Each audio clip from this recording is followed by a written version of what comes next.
Prosseguindo no estudo da Escatologia Bíblica 2, vamos para o tomo 28, A Mulher e o Dragão, de Apocalipse, capítulo 12. Eu vou ler primeiramente com vocês os versículos 1 e 2 de Apocalipse, capítulo 12, para nós podermos entender melhor esse texto.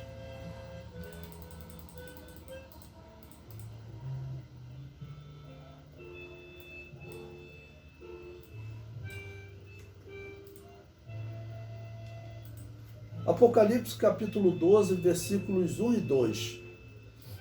E viu-se um grande sinal no céu, uma mulher vestida do sol, tendo a lua debaixo dos pés e uma coroa de 12 estrelas sobre a cabeça.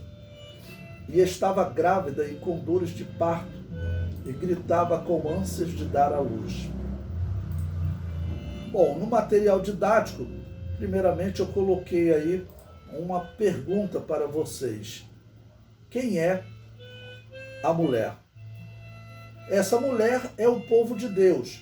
Ainda há outras correntes de pensamento que defendem que esta mulher é Maria, Israel e até a igreja. Bom, eu não acredito que seja Maria, porque essa mulher ela vai ser perseguida até durante a grande tribulação, pelo dragão e pelas duas bestas que sobem do mar e da terra para auxiliar o dragão nessa perseguição. Israel e a igreja eu também não acredito, porque essa mulher sendo perseguida, tá bom? Ela é melhor ser definida como o povo de Deus, porque o dragão ele persegue em qualquer momento. E o que ocorre? Durante a grande tribulação, quando os israelitas, que seriam o restante da semente da mulher, que nós veremos mais à frente, aceitarem Jesus, eles passam a fazer parte da igreja. Tá bom? Então, por isso eu prefiro definir como o povo de Deus.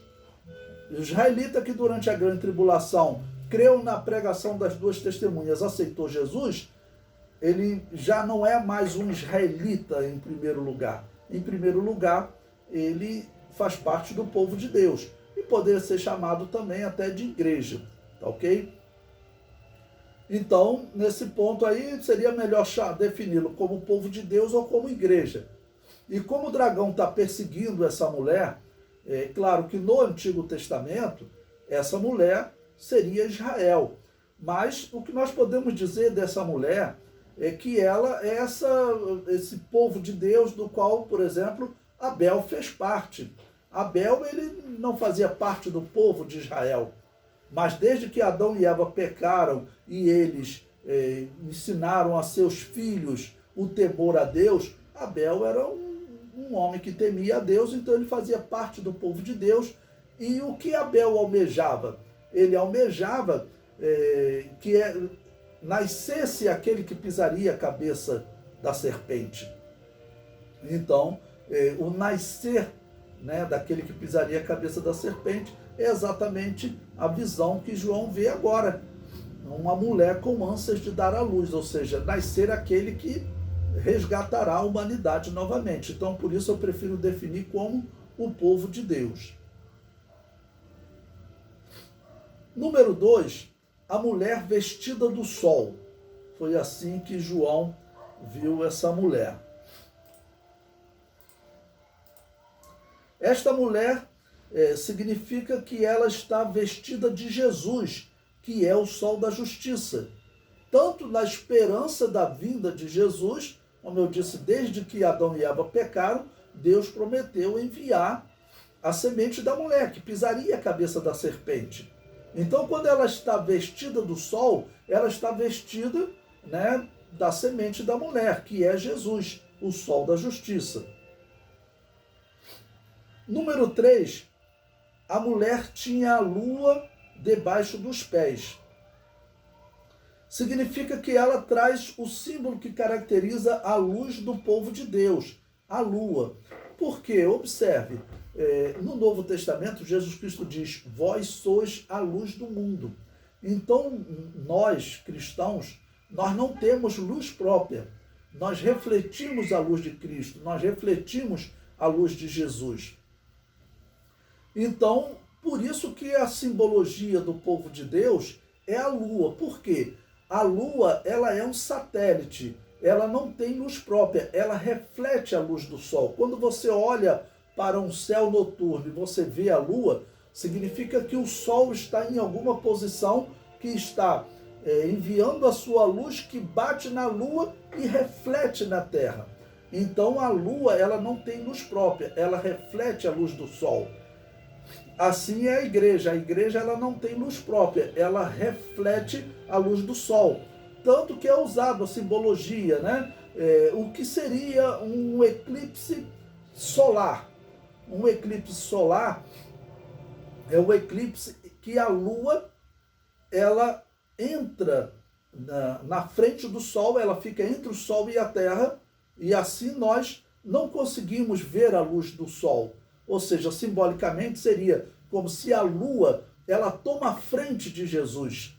A igreja toma a frente de Jesus e impede que a luz de Jesus chegue na terra.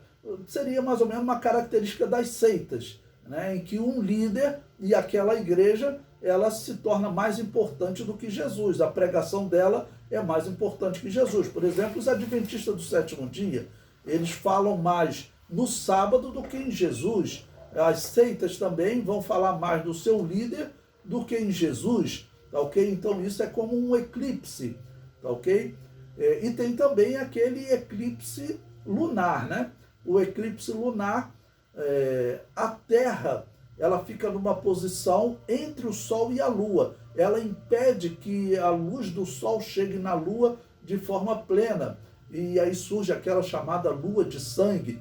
Então, nesse caso, a Terra simboliza o mundo. O eclipse lunar seria um mundo entrando na igreja, impedindo que a luz de Jesus, a luz do sol da justiça, chegue até a lua, até a igreja. Número 4, a mulher tinha uma coroa de 12 estrelas sobre a cabeça. Significa que esta mulher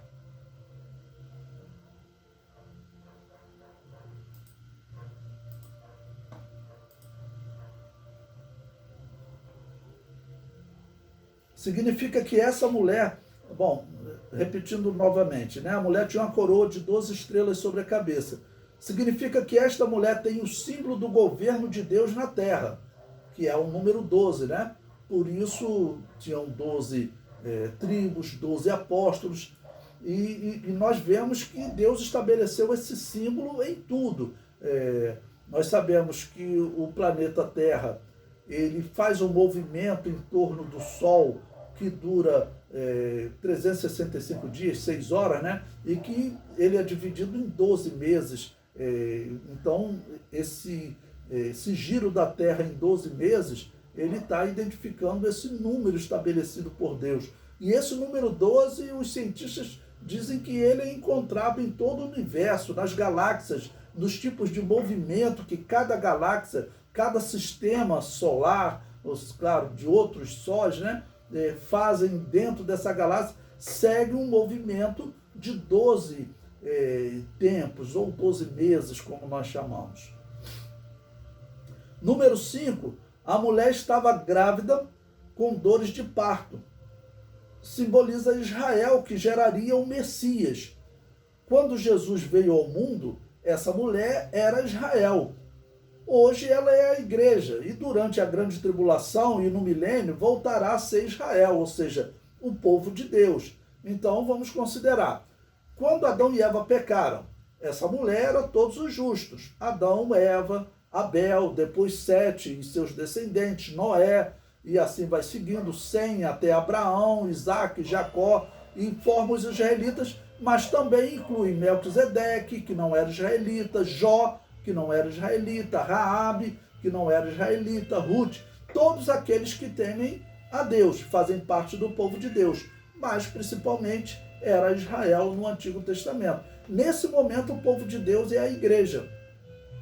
E durante a grande tribulação voltará a ser Israel. Bom, no capítulo 2, então João tem a visão de um dragão. Capítulo 12, versículos 3 e 4. Diz assim: e viu-se outro sinal no céu. Ele viu o primeiro sinal, aquela mulher que estava com ânsia de dar à luz, o desejo do Messias vir executar a obra expiatória para salvar o povo de Deus. E viu-se outro sinal no céu. Eis que era um grande dragão vermelho, que tinha 7 cabeças e 10 chifres, e sobre as cabeças 10 diademas. E a sua cauda levou após si a terça parte das estrelas do céu, e lançou-as sobre a terra. E o dragão parou diante da mulher que havia de dar à luz, para que, dando ela à luz, lhe tragasse o filho. Bom, qual a simbologia desse dragão? Eu coloquei aí o número 1, um dragão vermelho, que simboliza Satanás. Dragão, essa expressão, ela era muito usada no mundo antigo, ali na região de Israel, na região do Egito, para descrever um tipo de crocodilo que tinha os olhos vermelhos. E certamente foi usado para descrever Satanás.